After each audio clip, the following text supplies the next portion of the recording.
Mga kabayan, malamang pamilyar na tayong lahat sa mga kwento natin na merong gabay na elemento o nilalang. Pero sa storya nito mga kabayan, hindi lang isa, dalawa ang gabay niya. Isang kapre at isang duwende na hindi magkasundo. Medyo nakakatawa yung scene ng kapre at duwende kasi hindi sila magkasundo eh. Nag-aasaran sila.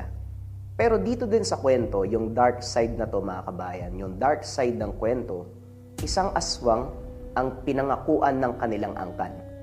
Hindi tinupad ng tao yung pangako doon sa aswang, kaya naman ang binalikan ay ang bida ng kwento. Tungayan natin kung anong magaganap sa istorya. Ang kwentong ito ay hango sa totoong buhay. Mula ito sa isa nating kabayan na itago na lamang natin sa pangalang Miguelito. Taong 1973. Agusan del Sur. JD. Ang kwentong ito ay hango sa totoong buhay. Mula ito sa isa nating kabayan na itago na lamang natin sa pangalang Mang Miguelito. Taong 1973. Agusan del Sur. Hindi madali ang pamumuhay, lalo na kung umaasa sa lapnisan. 5 hanggang 10 taon ang bibilangin bago makaani. Kinakailangan pa ng iba yung pag-aalaga para maayos ang tubo ng bawat puno. Ito ang kabuhayan ni Mang Lorenzo. Kung tutuusin, pwede naman siyang kumuha ng ibang trabaho, subalit mas pinili ang ganitong kalagayan. Paliwanag ng matanda, ito ang kabuhayan ng pamilya magmula pa sa pinakaninuno. Hindi magawang bitawan dahil nagsisilbi na ring yaman ng angkan. Kilala ng mga negosyante mula sa lumang henerasyon hanggang sa kasalukuyan. Daan-daan ang kukuhain, lalo na kung si Don Julio ang tatawag. Kilala ang matandang ito bilang supplier ng lapnisan sa mga pabrika na gumagawa ng pabango. Sa isang bagsakan, malaki ang kikitain. Isa sa rason kung bakit hindi maiwan-iwan ni Mang Lorenzo. Magkanda baluktot man sa pag-aalaga ng mga puno, daang libong piso rin ang balik. Kung susumahin, milyones ang naibulsa sa loob ng ilang dekada. Si Mang Lorenzo lang din mag-isa sa buhay, kaya wala masyadong gastusin.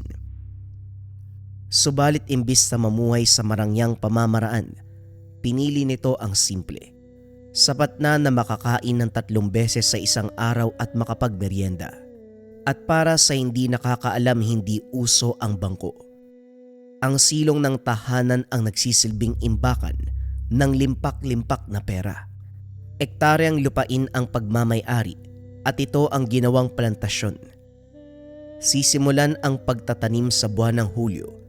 May tamang distansya ang bawat binhi at katamtamang dami ng pataba upang maayos ang tubo nito. Hindi mauubusan kahit daang-daang puno pa ang putulin dahil doble ang bilang na itatanim sa mga pinutol.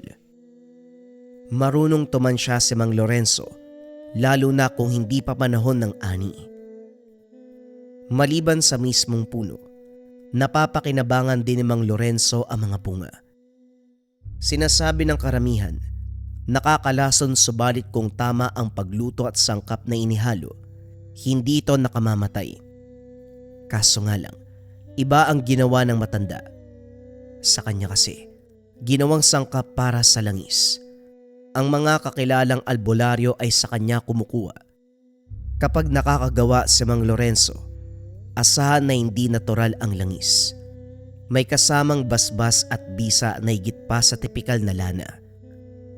Maliban sa lapnisan, ito din ay libangan ni Mang Lorenzo, ang paggawa ng sariling langis. Mula sa angkan ng albularyo ang ama, kaya kahit papano natutunan ang mga bagay-bagay. Paminsan-minsan rin napapasabak sa laban kontra engkanto na nakikitira sa naglalakihang puno ng lapnisan. May kakayahan din itong makipag-usap sa mga elemento katulad na lang ngayon. Kasalukuyang nagbubunot ng ligaw na damo nang matamaan ng bunga sa ulo. Napabuntong hininga, nagkipit balikat kaso makulit ang nasa itaas. Baka gusto mong sungkitin kita. Malapit nang maubos ang pasensya ko sa'yo.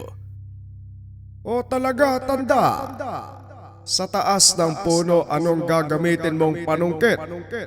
Kahit ang pinakamahabang kawayan, hindi ako maabot. Wika ng kapre.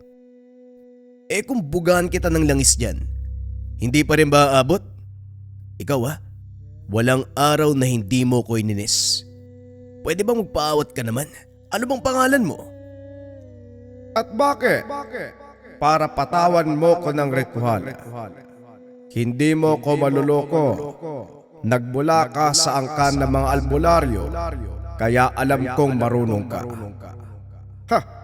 Pero sige, tawagin mo ko sa pangalang Ramon. Magsasabi ka na lang ng pangalan, ipapahamak pa ang kaibigan ko. Huli na to Ayoko nang pabalik-balik ng salita. Sa susunod na kulitin mo pa ako, may kalalagyan ka sa akin. Tumawa lamang ang kapre. Nagpatuloy na rin si Mang Lorenzo sa gawain. Maya-maya pa, isang duwende naman ang nakipag-usap. Buntong hiningang nakiusap dito na mamaya na makipagdaldalan dahil marami pang trabaho. Kaso nagpupumilit. Nagnanais marinig ang kwentong ibabahagi. May tumaay dito kahapon. Isang binata na may takip ang buong muka. Tinapakan pa ang bahay ko. Iniian. Pero tanggapin niya ang parusa ko. Mamamaga ang pagkalalaki noon. Talagang inabala mo pa ako para lang sabihin yan.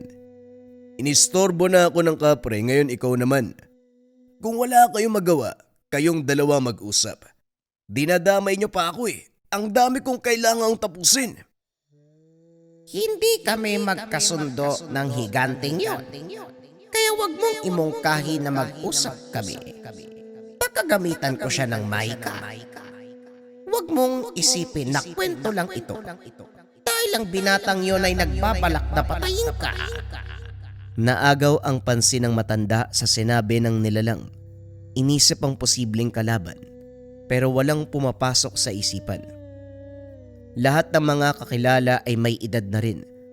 Magmula nang nagsimula sa pagnenegosyo ng lapnisan, hindi na lumalabas ng tahanan. Hindi rin lalampas sa taniman kung sakali mang maglakad-lakad. Hindi ako tumatanggap ng biro, alam mo yan. Paano ka nakakasigurado na pagtatangkaan ako ng binata? Kilala mo ba? Alam mo ba talaga ang sadya niya? Pinagtutudahan mo ba ang kakayahan ko? Itinuring akong pinakamataas sa angka namin at pambihira ang aking kakayahan. Alam na alam ko ang takbo ng isip ng bawat tao. Maliban na lang sa'yo. Nakalunok ka yata ng sabula. O sige, paniniwalaan kita. Pero kailangan mong sabihin sa akin kung ano ang sadya ng binata. Kapag hindi ka nakasagot, itatakwil kita sa lupain. Ako pa ang hinamon. Hinahanap ng binata ang puno ng lapnisan na sinasabing nagtataglay ng mutya. Kapag hindi mahanap sa lalong madaling panahon, ikaw ang tatapusin bilang tanda ng pagkabigo sa misyon. Maganda ka. Delikado ang batang yon. Duda kung kakayanin mo. Subok na siya sa labanan. Samantalang ikaw, ilang dekada nang nag-aalaga ng mga puno, wala pa rin. Napabuntong hininga si Mang Lorenzo. Hindi magawang baliwalain ang sinabi ng duwende. Pagbalik ng tahanan, hinalungkat ang mga gamit na naiwan ng mga ninuno. Kinuha ang kahon na naglalaman ng pinakamahalagang bagay. Nakainga nang makita ito. Minsan ang pinagtangkaan noon, kamuntikang mawala. Ngayon hindi makakapayag na maulit pa. Mas mabuti nga siguro kung magpakita ang binata nang sa gayon magkaalaman kami. Kung laban ang gusto, edi magbigayan kami. Binuksan ni Mang Lorenzo ang kaban. Tumambad ang sundang na nooy pinanday. binasbasa ng iba't ibang albularyo. Marami na rin ang pinugutan nito. Aswang o kahit pa yung mga elemento na walang pisikal na anyo. Matagal na rin ang huling laban, kaya nasasabik ng marinig ang sinabi ng duwende. Maya-maya pa nagmadali sa paglabas ng tinawag ni Ramon. Pinapasabi ni Don Hilario kung pwede ba raw makaputol ng kahit 10 puno ng lapnisan. Kinakailangan lang dahil nagdagdag ng order ang suki niya eh. Ramon, alam mong hindi ko pinuputol ang puno kapag wala pa sa tamang edad. Hindi pa nga ako maabot ng 5 taon eh. At bala ko, sa susunod na dekada pang magbenta. Pakisabi kay Don Hilario, unawain niya na lamang. Pare, pagbigyan mo na, ngayon lang naman eh. Kailangan lang talaga dun sa pabrika na binabagsakan niya. Huwag ka mag-alala, doble ang bayad. Kahit triple pa, hindi maaari. Ginagalang ko mga puno. Saka lang puputulin kapag nasa wastong edad. Alam din ito ni Don Hilario. Paalalahanan mo, baka nakalimot. Napakamot ng ulo si Ramon. Maya-maya pa inutusan ang tauhan na puntahan ang negosyante para pagsabihan. Pasensya ka na pare ah. Napilitan lang talaga ako eh. Ayoko namang kontrahin yung desisyon mo. Alam kong mahalaga sa'yo ang bawat puno ng lapnisan. Etong si Don Hilario lang talaga. Maaga sa bahay kinukumbinse ko eh. Eto napilitan, pasensya ka na talaga ah.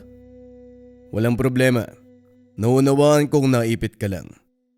Kilala ko si Don Hilario. Kapag nagkanda o gaga na may merwisyo. Eto, uminom ka muna ng tasa. Masarap nito ah. Parang lahat ng kabag at sakit sa katawan mawawala. Ikaw ba ang gumawa niyan? Anong sangkap? Bunga ng lapnisan. Wala mang pag-aaral ng siyensya. Para sa akin marami tong benepisyo.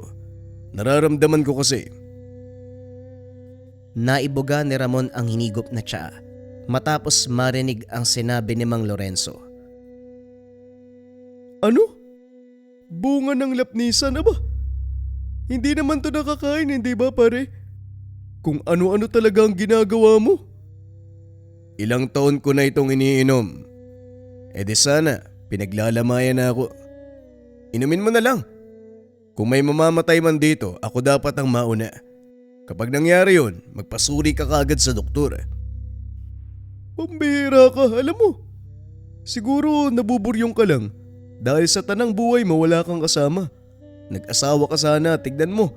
Pati bunga ng puno, hindi naman sana kinakain, ginawa mo pang tsaa. Pero, masarap pa. Nakakatakam din ah. Natawa na lamang si Mang Lorenzo nang magpatuloy ito sa paghigop ng tsaa. O siya, babalik na ako sa gawain. Kung gusto mong mag-uwi, kumuha ka na lang dyan sa kusina. Huwag mo lang ubusin ha. Nga pala pare, ikaw ba yung may kaanak na binatang lalaki? May nakita kasi ako kahapon dito galing eh. Medyo kay nahinala ang kilos pero hindi ko pinansin kasi nga dito galing. Kako baka kadugo mo. Ano siya eh, kasing tangkad ko. Moreno, may kabaan ng buhok. Hindi ko lang nakita ang mukha kasi may takip eh. Nung itsura, nakita mo ba? May nagsabi sa akin kaso wala naman akong kaanak na sasakto sa pagpapaliwanag mo. Ganun ba? Wala namang nawala sa mga gamit mo. Baka magnanakaw yun ha? Napabuntong hininga si Mang Lorenzo. Dalawa na ang nakapagsabi ng tungkol sa binata. Sa puntong ito nararamdaman ng panganib. Pagkatapos ng pag-uusap, naglibot sa taniman. Pinagbasdang maigi ang bawat sulok. Hindi nagtagal. Bumalik sa daan ng may tumawag. Sa likod ng bakod, nag-intay ang isang binata. Tugma dito ang paglalarawan ni Ramon. Pero hindi gaya ng sinabi. Magaan ang presensya.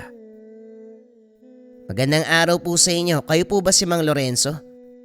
Pinapapunta po ako ni Tatay Miguelito. Hindi po kasi siya makababa ng kabundukan dahil sumasakit ang mga tuhod. Ako na lamang ay inutusan para kunin ng langis. Si Elso nga po pala. Halika, pumasok ka sa muntikong tahanan. Magberyenda ka muna. Anong oras na rin no? Abalain mo ang sarili sa pagkain. Papanik lang ako sa itaas. Kukunin ko mga bote. Nahihiyaman. Kumuha pa rin ng tinapay at tsaa ang binata. Umakyat na si Mang Lorenzo sa itaas. Pinagmamasdan ang kilos ng bisita. Inihipan ng dasal ang direksyon. Saka lang nakampante ng walang maramdaman. Matapos makuha ang mga langis, nagmamadali sa pagbaba. Naku po, pasensya na po kayo kung naparami ang kain ko ha. Yung tsaa po kasi ang sarap eh. Tamang-tama lang yung anghang. Tapos may kaunting aroma ng iba't ibang sangkap kagaya ng luya at lapnisan. Aba, ikaw pa lang ang tumama sa mga sangkap. Marami ako inilagay pero napangalanan mo ang ilan. Dalan mo si paring Miguelito. Baka sakaling makatulong sa pananakit ng tuhod. Ito pala ang langis sa sinasabi niya. Maraming salamat po ha. Hindi na ako magtatagal. Kailangan ko pong lumakad, malayo pang uwian ko eh. Salamat uli. Pinagmasdan ni Mang Lorenzo ang papalayong binata. Ngayon lang napansin ang pagkulo ng langis. Talagang uso na ngayon ang mataas na uri ng sabulag. Naisahan mo ako binata. Sige lang ipagpatuloy mo. Hanggat wala kang ginagawang masama, kakawaan pa rin kita. Hindi ko rin ugaling pumuksa ng hindi nalalaman ng tunay na pakay. Malabo pa sa ngayon, kaya hahayaan muna kita. Makaraan ng ilang oras, binabagabag sa ideya ng binata. Lalong hindi mapakali ng sulsulan ng duwende. Para malinawan, sinadya ang tahanan ni Mang Miguelito. Matapos malampasan ang kabundukan, nahinto sa pagbungad ng palayan. Nagkakalat ang espantahon na aakalain mong nagkaroon ng sariling buhay. Sanhi ng hangin ang paggalaw. Pero sa sulok ng paningin, tila ba may mga nilalang na nagbabantay. Nagpatuloy sa pagbaybay ng daan si Mang Lorenzo. Panay iwas sa apoy mula sa bitbit na sulo. Walang hangin, pero sumasayaw ito. Gustong dumapo sa muka. Maya-maya pa, kapansin-pansin ang presensya. Kumpirmado ang pagkakakilanlan nang kumulo ang langis. Nagkusa itong ilantad ang sarili. Napangisi ang matanda. Kaharap ngayon ang nilalang na kung tawagin ay bawan. Isang uri ng sigbin na kasing laki ng kalabaw. Madalas alaga ng gabunan. May mahabang buntot na isa sa ginagamit pang patay sa biktima. Magkasing haba at tulis ang mga ngipin at makuko. Matingkad ang mga tenga. Nanlilisik ang mga mata. Kilala sa bilis ng kilos lalo na kung sapat ang pagkain nito. At para sa nakakaalam ng ganitong klase ng nilalang, ginagamit ito ng gabunan para manalasa sa mababang uri ng angkan dahil ang tanging kinakain, aswang na nakahanay rito. Nakiramdam si Mang Lorenzo. Walang ibang halimaw sa paligid at wala ring ibang tao. Kaya naman, isa lang ang naisip ng matanda. Siya ang pakay ng nilalang. Mula sa pagkakayapos ng itim na tela, inilabas si Mang Lorenzo ang sundang. Nang makita ito ng malinaw, kapansin-pansin ang takot sa mga mata. Gustong tumakbo, subalit para bang may pumipigil. Dahilan para ipagpatuloy ang pananalakay. Sa isang kurap bigla itong nawala. Nang mapansin nasa likuran, animoy aararuin sa bilis ng takbo. Nakailag naman ang matanda at hindi na pinahaba ang oras. Sinabuyan ng langis at tinaga. Dumagungdong ang tunog ng paghiyaw at pagbulusok sa palayan. Nagwawala habang pagulong-gulong sa putikan. Pasalamat ka, yan lang ang naputol. Huwag kang umiyak, gagaling pa naman yan eh. Pwede ngang ako na lang ang gumamot eh. Yan ay kung magsasabi ka kung sino ang amo mo. Humiyaw ang bawan. Nang makayanan ang sakit ng naputol na tenga, masama ang tingin na humarap kay Mang Lorenzo. Handa na sana sa pagsugod nang iduro ang sundang Wala itong nagawa kung hindi manatili sa kinakatayuan. Hindi ko na uulitin pa ang sinabi ko kaya sumagot ka. Baka sakaling palampasin pa kita. Umangil ang halimaw habang inuunawa ang ibig sabihin. Isang bato ang umagaw ng pansin. Nang malingat dahil umilag, dito tuluyang nakatakas ang bawan. Nang sulyapan ng bato, kahubog ni Celso. Batay sa nangyari kanina nung karapang binata at ngayon, nakumpirma na ang kutob. At dahil nakalayo na rin hindi na nag-abalang sumunod.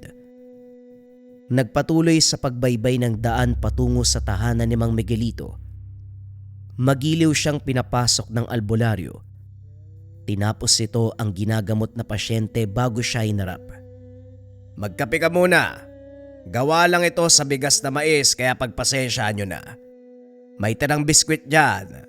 Pagtyagaan nyo na lamang. Nga pala, hindi mo galing bumisita sa bahay-bahay. Anong meron at napadpad ka ngayon? Dis oras pa ng gabi. Nakiramdam muna si Mang Lorenzo. Kaso nga lang masyadong malinis at walang bahid ng kasamaan. Naguguluhan ng matanda kung may kaugnayan ba ito sa binata. Nga pala, meron ka bang anak na binata, pamangkin o apo? May pumunta kasi sa bahay. Nagpakilala bilang Celso at ang sabi tatay kanya. Siya ang kumuha ng mga langis. Si Celso, apo ko yon. Ilang taon pa lang yun sa akin. Nasawi kasi mga magulang sa isang trahedya. Walang mag-aaruga kaya kinupkup ko na lang. May dala nga siyang tsahe. Sabi mo raw, sa bunga ng lapnisan. Pare, hindi ba tayo malalason yan? Sandali. Eto bang apo mo? Yung Celso nandito ba yan? Oo, nandun siya sa kwarto niya. Naulan kasi habang pauwi kaya yun inapoy ng lagnat nagpahinga. Nakiusap si Mang Lorenzo na silipin ang binata. Nagtatakang pumayag si Mang Miguelito. Hindi maiwasang maisip kung siya ang nagkamali o hindi gaanong naunawaan ang pangyayari. Palihim na nagsagawa ng ritual. Malinis ang binata. Walang bahid ng anumang kasamaan. Pasensya ka na. Gusto ko lang makasigurado na ang taong nagpakilala kanina ay tunay. Gamutin mo ang binata. May kapit siya ng duwende. Ay nako, nakakaya. Isa akong albularyo pero hindi ko man lang napansin ang sinasabi mo. Maraming salamat. Kahit pala hindi mo araw-araw sinanay ang sarili sa lihim na karunungan, nariyan pa rin sa pagkatao mo ang pagiging mahusay. Nasa dugo nyo na talaga. Hindi na rin ako magtatagal. May kinakailangan pa akong tapusin. Pasensya na kung inabala pa kita. Nako, gabi na. Kahit may tinatago kang karunungan, delikado pa rin ang daan. Dito ka magpalipas ng gabi. Tumango si Mang Lorenzo. Pumayag na rin para mapag-aralang mabuti ang apo nito. Gustong makasigurado na wala sa tahanang ito ang kalaban. Kinabukasan nakumpirma ng matanda na inosente ang binata. Dito napagtanto na maaaring kinopya ng kalaban ang katauhan ni Celso para lituin siya. Ngayon na alam na, hindi na ito magagamit laban sa kanya. Sa pagbaybay ng daan pauwi, napahinto uli sa palayan. Naroon ang mga magsasaka. Napapatanong sa nangyari. Nasira ang malaking bahagi ng taniman. Sa napapansin ni Mang Lorenzo, may kasama sila na hindi dapat naroon. Sinuri isa-isa hanggang nasipat ang nag-iisang lalaki na nakatingin. Ngumisi pa ito. Inasar sa makahulugang titig. Nang kumilos ang matanda, nagmamadali sa pag-alis. Dali-daling sinundan, umakyat ito sa bakod ng baluarte. Hindi na bahala si Mang Lorenzo dahil sa oras na nasa pagmamay-aring lupa ang kalaban. Wala na itong takas. Inilabas ang sundang, nagsaboy ng langis sa paligid. Natanaw ang lalaki, nakalambitin sa puno ng lapnisan. Ay nako iyo, masyado ka yatang kampante. Ginamit mo pa ang katauhan ng iba para manalasa dito sa teritoryo ko. Aminin mo nga, anong sadya mo? Gusto ko lang naman sanang malaman kung ano ang kalagayan ng buhay mo ngayon. Lorenzo, matagal na nang huli tayong nagkita. Sa katandaan mo, hindi mo na yata ako naaalala. Isa pa, malaki ang duda ko na natatandaan mo pa ang nakalaban noon. Napaisip ang matanda. Masyadong pamilyar sa kanya ang boses. Kaso nga lang hindi mapangalanan. Diretsuhin mo ko. Ano ba talaga ang sadya mo? Huwag na nating pabay ng oras. Pinapahalagahan ko ang bawat segundo. Mainipin ka pa rin kagaya noon. Ikaw na ikaw ang kilala kong Lorenzo. Ako rin naman eh. Ayoko nagsasayang ng oras kaya tandaan mong mabuti ang sasabihin ko. Ngayon na nagkita tayo, gagawin kong impyerno ang buhay mo. Kaya humanda ka.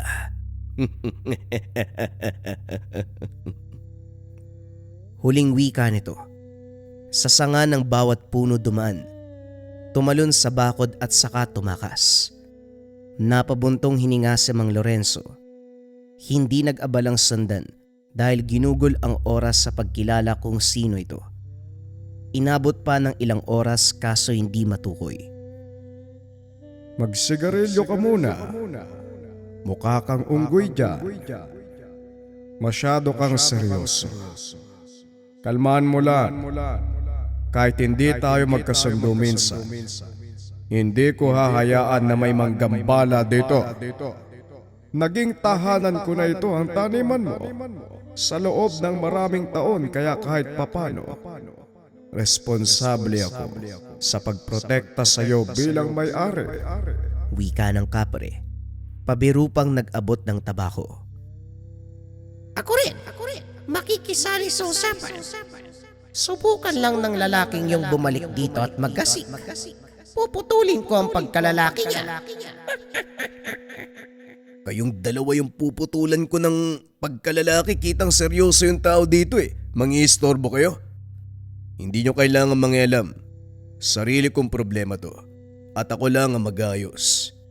Hindi ako nasisindak sa lalaki. Ang inaalala ko lang sino siya at paano ako nakilala. Kung makapagsalita akala mo, nasilayan ako magmula ng pagkapanganak eh.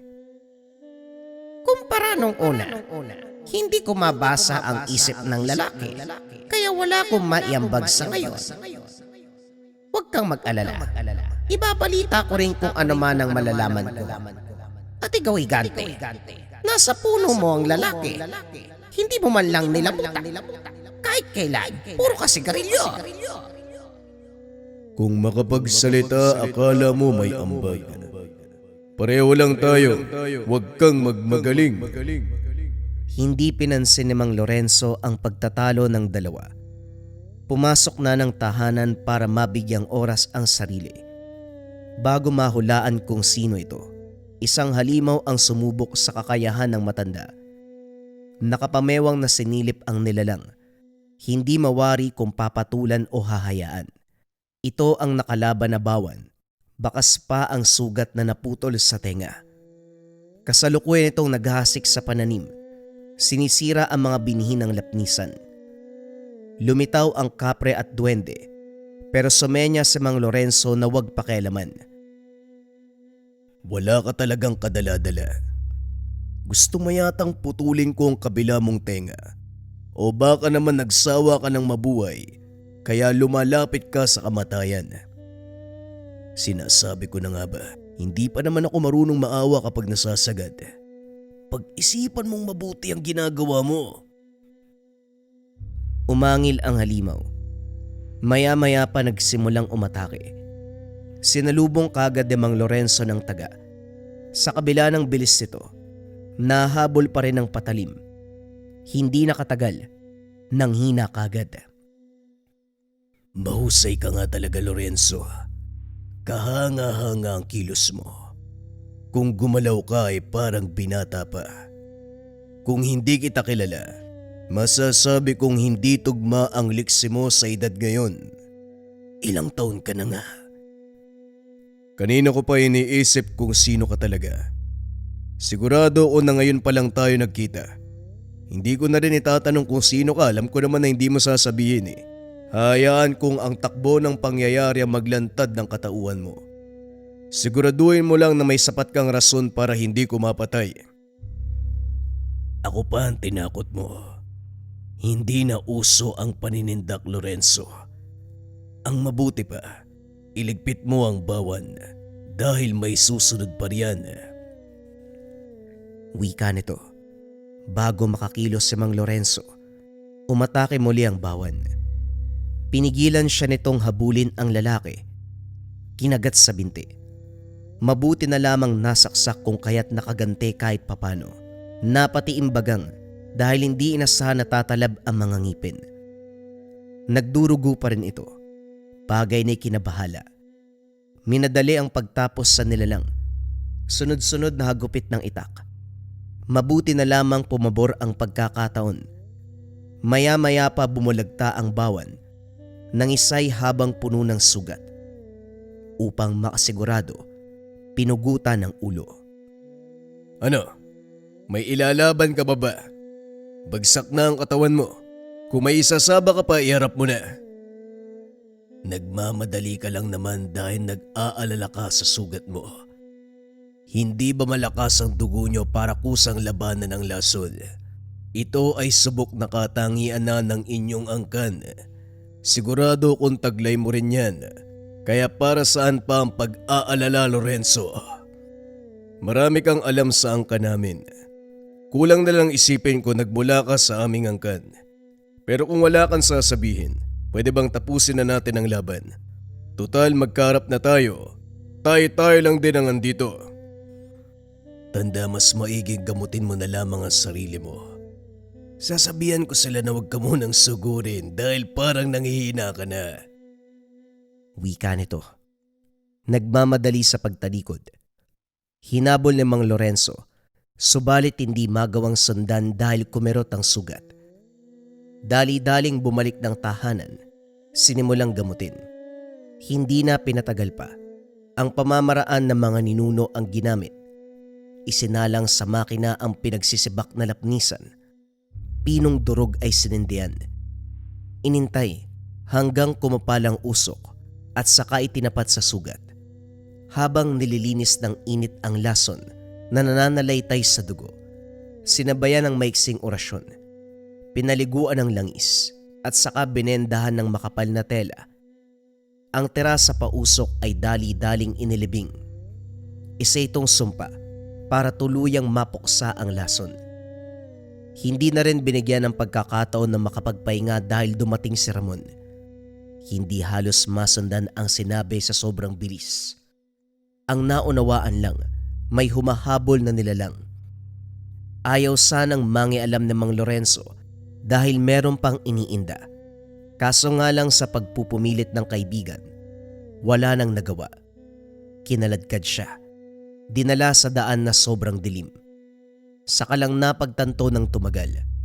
Nagbago ang anyo. Hindi to si Ramon, kung hindi ang lalaki.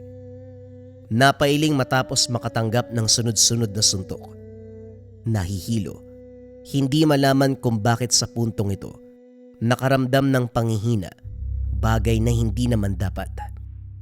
Maging ang langis na nakasugbit, hindi magawang magbigay ng senyales. Nakalimutan ding bitbitin ang sundang, kaya lumaban ng mano-mano. Todo bigay ang kalaban. Hindi nagtagal tuluyang natumba si Mang Lorenzo matapos kumirot ang sugat. Sa tindi ng pananakit, kusang nanlumo ang katawan. Dito na rin nakatanggap ng bugbog. Kung hindi lang dumaan si Mang Miguelito, marahil ikinamatay. Naglabas na kasi ng patalim ang kalaban, akma na sana siyang tatapusin. Nahimasmasan makalipas ang ilang oras. Puno ng dahon ng katawan, lalo na ang binting sugatan. Nang pakiramdaman ng sarili, naguguluhan dahil kakaiba ang panghihina. Sumasagi sa isipan ang pagkagat ng bawan. Ito ang tinurong dahilan. May iilan akong kakilala na kinagat ng sigbin. Lahat sila patay talaga. Hindi naman sa tinatakot kita pero ang sabi mo kasi bawan. Hindi ba bihira na sa panahong ito ang ganyang klase ng sigbin? Wala rin ako narinig na gabunang nag-aalaga ng ganyan. Hindi naman sila magtatagal sa mundo kung walang mag-aaruga, hindi ba? Yan nga din ang ipinagtataka ko. Hindi ko alam kung saan nagmula ang lalaking yun. Pero kilalang kilala niya ako. Pati na rin ang angkan ni tatay. Kahit anong isip ko, hindi ko siya mapangalanan. Yan din ang kanina ko pang inaalala. Nakita ko ang lalaking yun nung nagpulong kami para puksain yun ng bibiktimang aswang. Malala ang kaso ng yanggaw sa panahong yun. Inutusan pa nga ni paring Lando, tapos kung hindi ako nagkakamali, tinawag siya sa pangalang Using. Yon ang pagkakarinig ko. Using? Wala akong kakilala na ganyan ng pangalan. Ibahagi mo nga nalalaman sa kanya. Kay paring Lando ko rin to nalaman. Likas kasi sa akin na mag-usisa. Ang sabi niya hindi tugma sa itsura ng lalaki ang edad nito. Kumbaga, sobrang tanda na ng edad pero batang-bata ang itsura. Kung muka ang tatansyahin, parang nasa 40 taong gulang. Pero bakit ka kaya gustong biktimahin? Napabuntong hininga si Mang Lorenzo.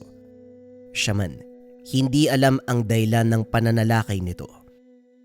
Habang nagpapagaling, matyagang nag-intay sa pagbabalik ni Using. Nahihiwagaan sa katauhan nito. Nasasabik na muling magpakita.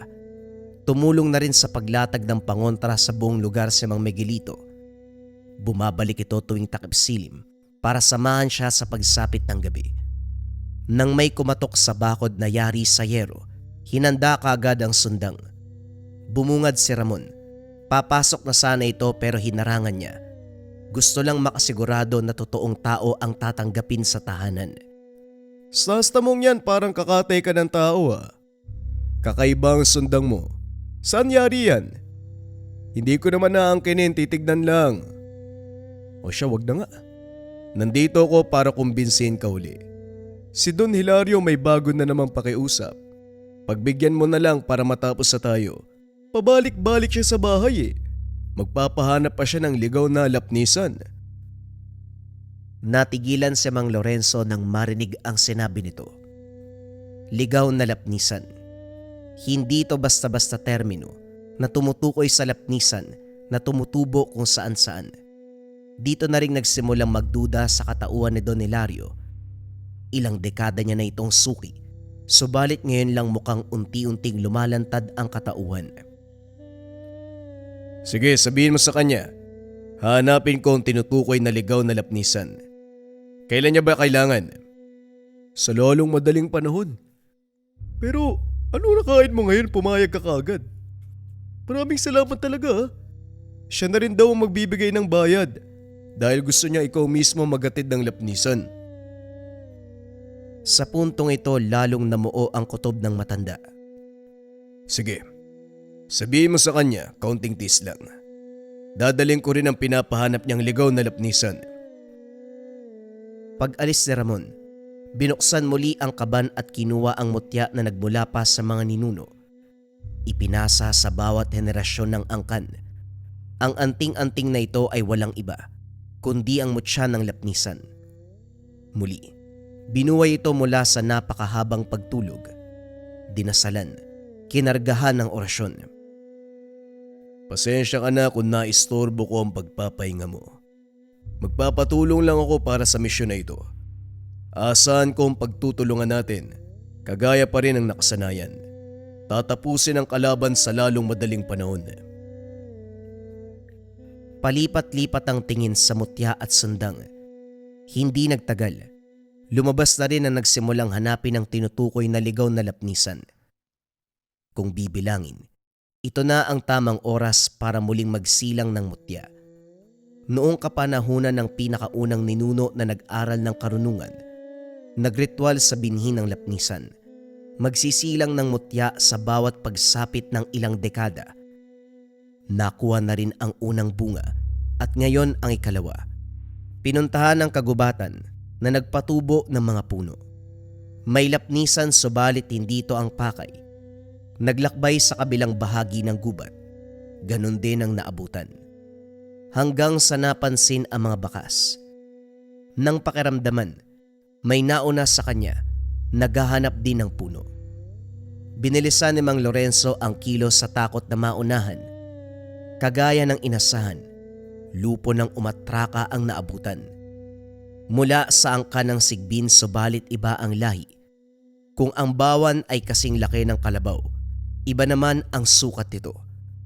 Kumakain pa rin ang aswang na nahahanay sa mababang uri. Kamukha lang din ang bawan. Pero ang pinagkaiba, hindi umaatake na nag-iisa. 3 ang kaharap niya ngayon.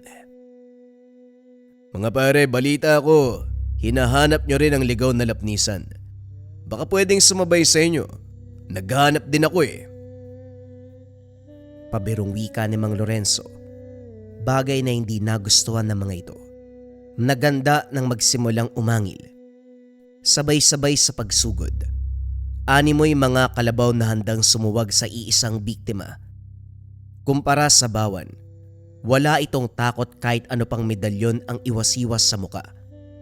Ang alam lang kasi nito, umatake ng umatake, kaya nang ibalandra ang sundang, baliwala lamang.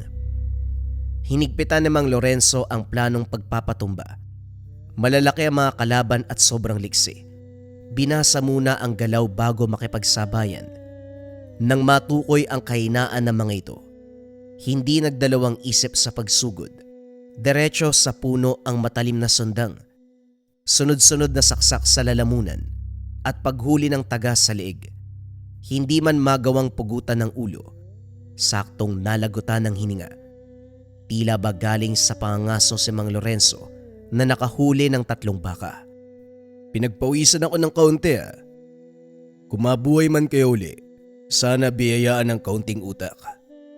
Wala kayong utak eh, kaya madaling napapatay. Binigyan nyo pa ako ng trabaho. Kailangan pang sunugin ang mga katawan nyo. Dahil kung hahayaang nakatiyaya, baka linlangin nyo ang dadaan magpanggap kay mga baka. Minadali niya ang pagliligpit sa lugar. Pagkatapos ay nagpatuloy sa paghahanap ng ligaw na lapnisan. Hindi na mabilang kung ilan ang sinuyod sa gubat. Dumaan ng umaga, ilang bahay na ang pinakiusapan para sumilong sa gabi. Idagdag pa na naligaw dahil kung saan-saan na sumuot. Ngayong nakarating sa kagubatan kung saan naging tirahan ng mga katutubong banwaon, matalim ang titig ng mga ito sa katulad niyang dayo. Natagalan pa siya ng lumantadang datu. Hindi man pinakilala ang pangalan, mababakas ang kabutihan. Inunahan na ni Mang Lorenzo. Napadaan lang ako dahil naghahanap ng ligaw na lapnisan. Huwag niyo sanang mamasamay ng pagparito ko. Hindi kayo ang aking sadya. Tumingala sa kalangitan ng datu. May binulong sa hangin. Nagsagawa ng maikling dasal. Nang magmulat sinagot si Mang Lorenzo. Makikita mo ang puno ng ligaw na lapnisan kung saan nakaturo ang huling sikat ng araw. Ito rin ang puno na nakatadhanang magsilang ng mutya. Teka sandali. Paano mo nalaman ng tungkol dyan? Unahin mo muna ang paghahanap sa puno bago magtanong. Hindi lang ikaw ang pinag-uusapan dito. Maraming nagnanais ng punong yun. Tumango si Mang Lorenzo. Matapos makapagpaalam, nagpatuloy na sa paglalakbay. Hinintay ang paglubog ng araw. Umakyat sa pinakamatayog na puno para masilayan ang sikat nito.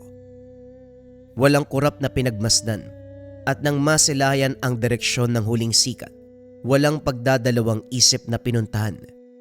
Sa wakas nahanap din ang ligaw na lapnisan. Hindi na tumunganga. Sinimulang tagain ang puno. Maya-maya pa natigilan nang mapansin ang presensya sa paligid. Hindi nag-iisa at lalong hindi halimaw.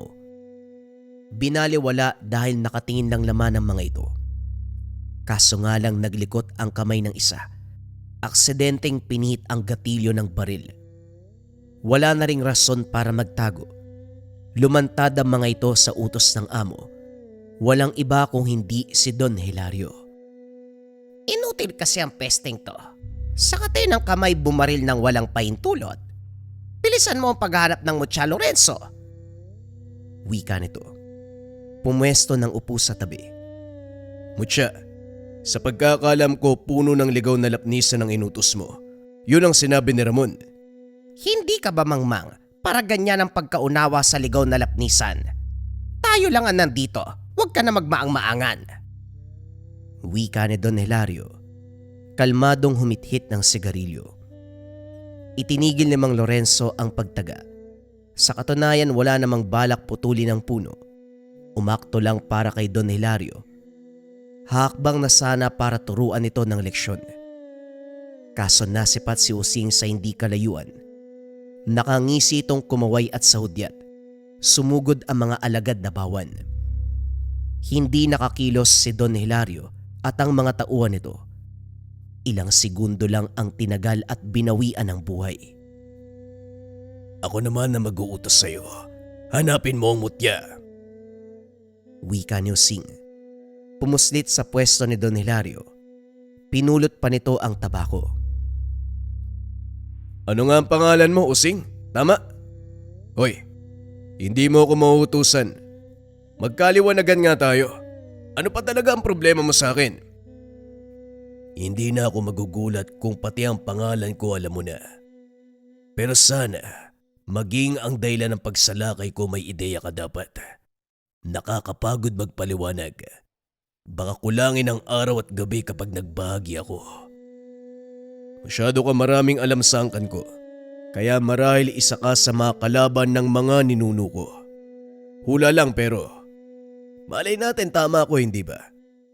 Hanapin ko ang mutya para sa'yo, pero ano naman ang gagawin mo? Hindi gagana ang gamit sa katulad mong isang mantas. Matapos ang ilang pag-iisip at pag-intindi sa presensya ni Using, sa wakas natukoy din ang lahi nito. At dahil likas sa isang mantas ang magagalitin, kapag nakakaramdam ito ng galit ay kusang nagpapalit ng anyo. Wala rin itong ibang alam kundi patayin ang sumasagad ng pasensya. Sa mga hindi nakakalam, isang uri ng aswang ang mantas. Taglay nito ang katawan ng tao na hubot-hubad. Malaki ang pangangatawan, matutulis ang mga pangil at mga kuko. Bukod sa balahibo, meron pa itong parang maliit na galamay sa katawan na kung ididikit sa biktima ay parang insekto, nakakainin ang laman hanggang sa mamatay. Pinakaayaw ko may nakakalam kung sino ako. Masyado mo kong kinilala. Bagay na ikinakagalit ko. Inilantad mo ang sarili mo, hayop ka. Kalmaan mo muna bago mo ko patayin. Ano ang koneksyon mo sa angkan ko? Wala akong malinaw na naaalala sa'yo at ng mga yumaw kong ninuno ay walang koneksyon sa'yo. Mula pa sa ikalawang henerasyon ng angkan mo. Si Mang Juliano. Hindi ko makakalimutan ang kasinungalingan niya. Nangako siya na sa takdang panahon, ipagkakalob sa akin ang mutya ng lapnisan. Pero imbis na sa akin, sa anak niya ibinigay. Pinasa ito sa mga apo hanggang sa nakarating sa'yo. Ang sabi sa akin wala nang mutyang yun. Pero dahil magsisilang pa ng isa ang ligaw na lapnisan, kailangan kitang hanapin para makuha ang gamit. Ikaw lamang ang makakakuha ng mutya mula sa puno. Kaya bilisan mo ang paghahanap. Naniwala ka naman. Ang sinabi ng ninuno ko ay isa ding kasinungalingan. Ang punong ito ay matagal nang nagsilang ng mutya. Sumabay sa unang pagsilang maraming taon na ang nakalipas. 2 subalit isa lang ang nabuhay at yun ay walang iba kung hindi ang ginamit ng mga ninuno ko na nasa akin na ngayon. Inilahad ni Mang Lorenzo ang mutya. Kumislap ito, kasabay ng bahagyang pagyanig ng puno sa likuran. Nagkaisa ang enerhiya ng mutya at mismong puno. Nang maunawaan ni Using ang kaganapan, lalong napikon sa galit, walang pasabi na sumugod. Hindi inatrasan ng matanda, sinabayan ng liksi, tinapatan ng lakas dahil sa dobleng lakas ng mutya. Matapos makaisa ang puno, walang kahirap-hirap na tinapos ang buhay ni Using. Isang taga ang tumama. Halos mahati ang katawan. Hindi lang yun, isinubo ang mutya at sa pagbigkas ng dasal, Lumitaw ang apoy na siyang kusang sumunog sa bangkay. Pasimpleng pinulot ang mutya at nilinis. Ang mga bawan na alagad nito, hindi na nagsayang ng buhay. Kusang umatras, nagtakbuhan para iligtas ang mga sarili. Kung tutusin, pwede na kitang patay nung araw pa. Nung una tayo nagkita. Pinalampas ko lang talaga ang pagkakataon para malaman kung ano nga ba ang sadya mo sa akin. Malas mo, hindi umayon sa'yo ang kaganapan. Malakas ka sana, pero mas malakas ang mutya ko. Dinuraan ni Mang Lorenzo ang abo ni Using. Inilibing ito sa mismong puno ng lapnisan. Ang bagay na pinangako sa kanya ng mga ninuno ni Lorenzo. Maya-maya pa, nagbigay galang sa puno at saka nilisan ang lugar. Napatay niya man ang aswang. May bahagya sa kanya na nalulungkot sa kaganapan. Ang inaasam lamang ni Using ang pangako ng mga ninuno niya. Pero may bahagi din kay Lorenzo na natutuwa. Ganon katalino ang kanilang lahi na gawang paikutin ang isa sa pinakanakakatakot na nilalang. Nagawang paikutin ang mga aswang gamit ang malakas na mutya ng lapnisan. 3 patotoo sa Marahuyo Bracelet Depensa Espiritual, Rebuelta o Baliksumpa. Unang kabayan, pagkasuot ng Marahuyo Bracelet, kinabukasan, na ospital yung mangkukulam na gumagambala sa kanila. Ikalawang kabayan, problema sa pagtulog ng maraming taon, ginagambala sa gabi. Magmula nang masuot ang Marahuyo Bracelet, nagkaroon ng payapang pagtulog at hindi na nananaginip ng kung ano-anong elemento, maging ng mga itim na anino. Ikatlong kabayan, ang kaibigan na mangkukulam. Ilang buwan ng pagdurusa sa sakit na hindi gumagaling. Magmula nang masuot ang Marahuyo Bracelet ay nagbago ang lahat. Nasanggi ng kaibigan niya ang Marahuyo at bagyang napaso ito. Magmula ng araw na yon naging mailap na ang kaibigan niya, kasabay ng paggaling niya sa karamdaman ay siya namang pagkakasakit ng kaibigan niya. Hanggang sa umabot sa punto, umalis na ito sa dorm kung saan sila nakatira. Ang huling sinabi nito, "Pasensya na, dahil lang sa inggit." Ang Marahuyo Bracelet ay depensa espiritual kontra kulam, barang, tigalpo, palipad-hangin, usog o kahit anong masamang uri ng sumpa. Pero bakit ba ganon ang nangyari sa mga istoryang nabanggit? Dahil narito rin ang rebuelta, sumbalik o baliksumpa. Kung ano man ang sumpa na ibinigay sa inyo, ibinabalik sa taong nagbigay. Kung interesado ka kabayan, paki-visit lang ang shop ng Likha Merchandise. I-search nyo lang Likha Marahuyo Bracelet. Piliin nyo ang pinakamaraming sold at pinakamataas na ratings. Mag-ingat sa mga scammers.